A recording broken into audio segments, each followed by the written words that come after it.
And we're going to jump right into tonight's discussion. A man who is no stranger to the Observer. Always a pleasure to have him on. I want to say a pleasant good evening to Point-a-Peer MP and UNC Shadow Minister of Energy, David Lee. A pleasant good evening to you, sir. Good night to you, Mikee K, and your viewers and listeners. Always a pleasure.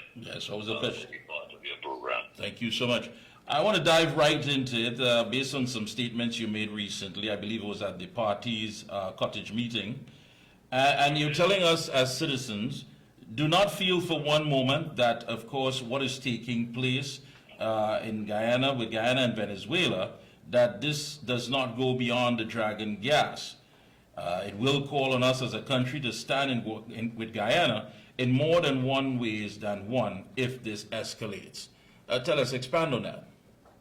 Well, Mikee K, what you have been seeing happening is an escalation of the whole issue of territorial, I would say territorial, between Guyana and Venezuela in respect to the Essequibo area. I mean, this has gone on for years, for more than 100 years plus, Mikee K. So what you have seen happening is an escalation of this discussion taking place with Maduro. And next year, Maduro, there's elections in Venezuela in 2024. And then you have a referendum by the Venezuelan government, Maduro, taking place on December the 3rd. Basically, in a nutshell, is trying to get the support from the people of Venezuela to say, yes, the Essequibo belongs to Venezuela. So what is happening in our view, the opposition view? We are in some difficult times at this point in time for Trinidad and Tobago. On the one hand, you have this government led by the Prime Minister Rowley and the Minister of Energy, Stuart Young, having these, for a number of years, having this discussion about the dragon gas. Mm-hmm. We see a report from Reuters yesterday afternoon where they're close to signing their license arrangements. We are a long way off from actually getting any sort of gas from the dragon gas. But what we are doing is, in our view, is risking the relationship that we have with our CARICOM sister Guyana.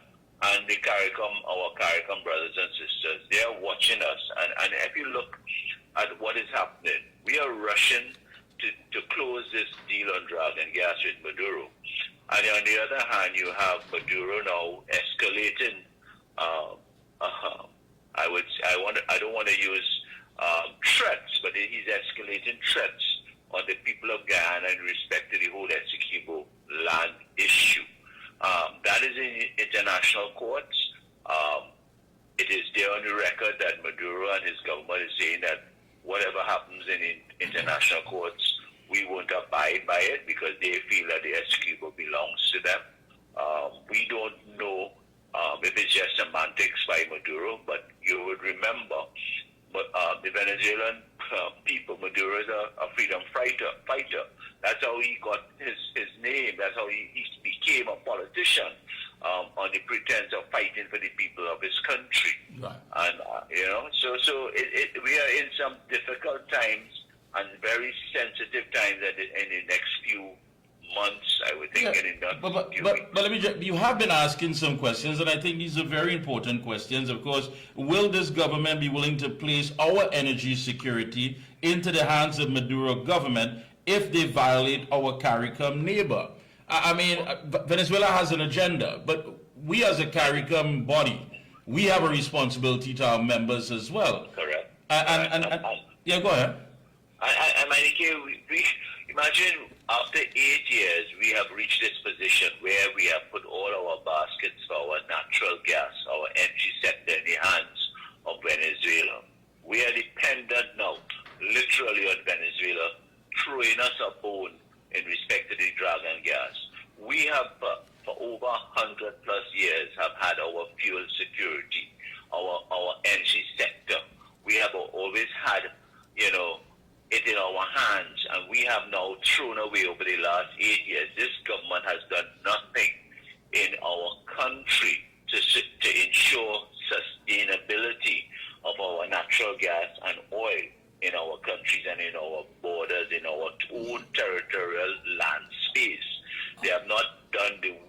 was required over the last 8 years to incentivize our and I agree with you on that. I definitely agree with you on that. I mean, they definitely haven't done what we will use in common language as far as the bulwark. Nothing has been done as far as exploration and giving whatever licenses.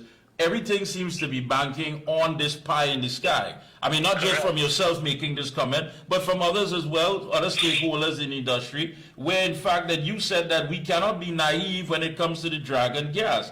The government has gassed up the energy sector. They've gassed up these chambers of commerce. They've gassed up so many people. And rather than telling us, listen, if this thing is going to actually come about as a reality, it seems to be something to use to just get political traction. At the end of the day, that's not going to pan out well for us at all. Well, I don't know if that's even politically proper or government or business sense that what this government is doing. They have put everything in the hands of Maduro and this dragon gas. As you rightly said, I said last night, they have gassed out our whole economy, our business people, you know, and they are good at the propaganda. This government is good at the propaganda. Sometimes I say that the business sector is fearful of this government because no one barks at this government for fear of whatever reprisal it might happen to them, you know, and that is what this country and this government is being, you know, they have a sector in this government, they are fearful of this government. And I'm glad you point that out. And I mean, I think we've reached a point now where we need to call these things out for what they really are. It seems that many of these sectors are willing to compromise, to simply go about dealing with passive diplomacy rather than standing up and asking questions when it comes to our economy and where we are going. These are hard questions that have to be, we can't simply just be saying, listen, we're going to rely on this dragon gas deal. And there will be people who knowingly quite well that this thing may never materialize. So where does that put us as a nation, as an economy, and as well as a country that has energy resources?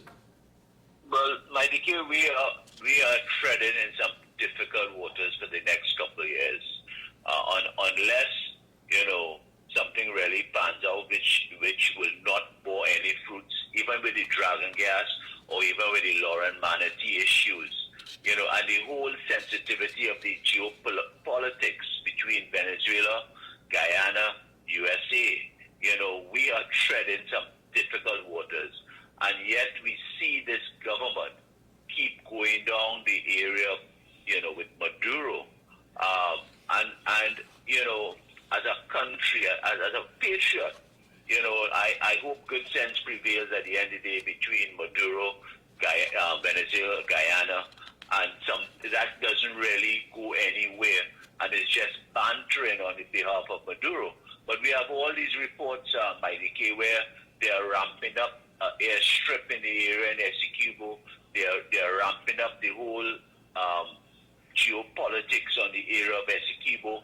And so we are treading some difficult waters, and Stuart Young and the Prime Minister Rowley seems to be fear not. They say fear not. We know what we are doing. But for the last 8 years, we have not seen any bright shining star in our country for the last 8 years. As a matter of fact, our energy has been worse as it has ever been in the last 8 years underneath Prime Minister Rowley and Stuart Young. Our economy is in doldrums. You know, I mean, we are approaching Christmas, and you know, and there's no hope. Yet the business sector, the business chambers of our country have all gone silent. They have not asked the hard questions that we in the opposition, people like yourself, Mikee K, and your programs are asking. You know, they just gone silent. Look at the state of crime that we are in our country, and yet, you know, the chambers are dead silent on every topic, every issue in our country. Yes, and you are correct about that. Now, it's been how long now? 5 years since the shutting down of Petrotrin? 5 years, in November 30th, in a couple of days, Mikee K, will be exactly 5 years. I mean, I understand that now Paria has hired UWI to do a survey on the fence line communities and what are the issues since the shutdown of Petrotrin, the refinery. Could you imagine the hypocrisy of Paria, led by Chairman Newman George? After 5 years, they are now dangling some sort of study to find out what is the effects of the shutdown of the refinery in the fence line communities like myself, Point de Pierre.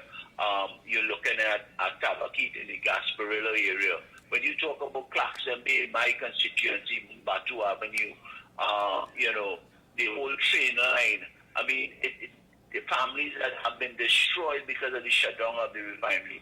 Yet these people are coming after 5 years to try and dangle some sort of stupidity in the front of the eyes of the people.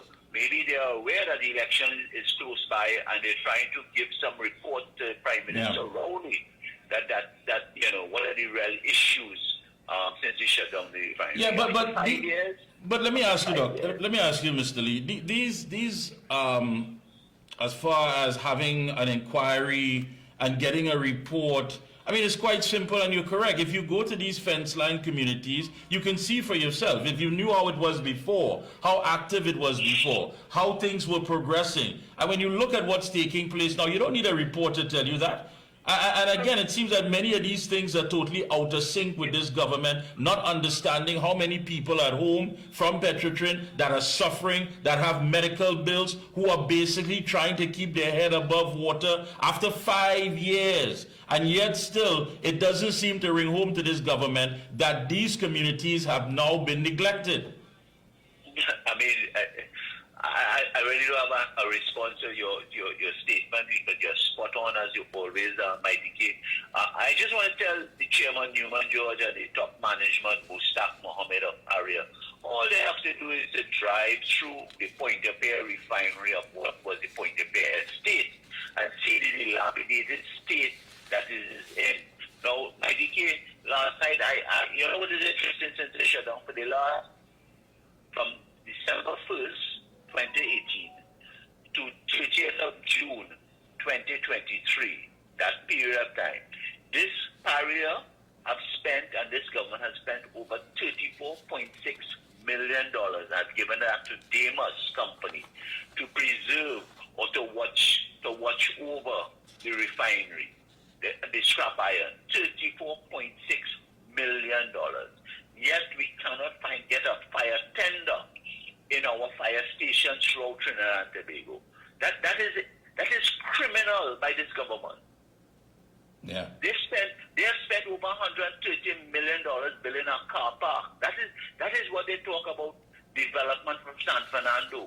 A car park in San Fernando costs over $130 million. That is what they call development in San Fernando. Yet we cannot get a fire tender in our fire stations for our firemen. Yeah, and so many places. We have Anna Munsami saying not even in Santa Cruz there's water, and other places. Yes, the business chambers, Mikee K, are dead silent. The business people are dead silent. My friend, I want to agree with you on that. And it makes you wonder, really and truly, the question has to be, are people holding out for something that they will never get?